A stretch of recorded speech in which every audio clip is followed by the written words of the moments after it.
মশার সীমাহীন উৎপাতে নগরবাসী। গেল এক মাসেই মশা বেড়েছে 40%, আর তাতেই নাজেহাল জনজীবন। সম্প্রতি 2 সিটি কর্পোরেশন মশা নিধনে কার্যক্রম শুরু করলেও কমছে না। এদিকে স্বাস্থ্যমন্ত্রী বলছেন, যথাযথভাবে মশা নিয়ন্ত্রণে কাজ শুরু হয়েছে। নতুন কোন পদ্ধতিতে নিয়ন্ত্রণ আরও সহজ করা যায় ভাবা হচ্ছে। তবে বাস্তবতা মেনে লার্ভিসাইড দিয়ে দীর্ঘমেয়াদী সমাধানের পরামর্শ কীটতত্ত্ব গবেষকদের। আরও জানাচ্ছেন আব্দুর রহিম।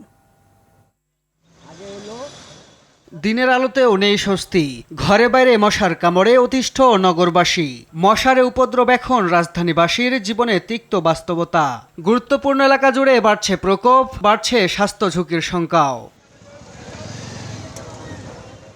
গবেষণা বলছে, জানুয়ারির তুলনায় ফেব্রুয়ারিতে ঢাকায় মশার ঘনত্ব বেড়েছে প্রায় 40%। এর মধ্যে প্রায় 90%ই কিউলেক্স প্রজাতির। চিজি আইসক্রিমের সাথে ভেলভেটি কেকের মিশ্রণে পোলার রেড ভেলভেট আইসক্রিম। মন ভালো থাক। যারা মূলত নর্দমা ও দূষিত পানিতে বংশবিস্তার করে।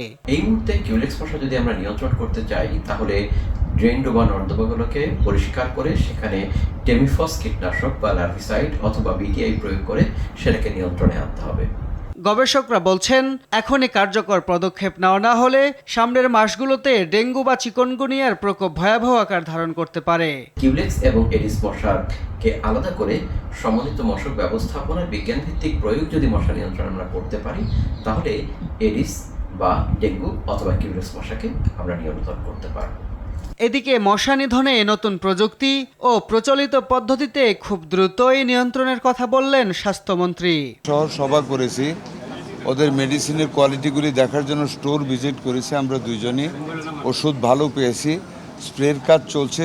তবে নিশ্চয়ই স্বীকার করবেন, 3 দিন আগের চাইতে গতকাল মশার প্রভাব অনেকটা কমে গিয়েছে। আশা করি পর্যায়ক্রমে সম্পূর্ণ শেষ হয়ে যাবে। ইট ইজ বিং রিডিউসড, কমে যাচ্ছে।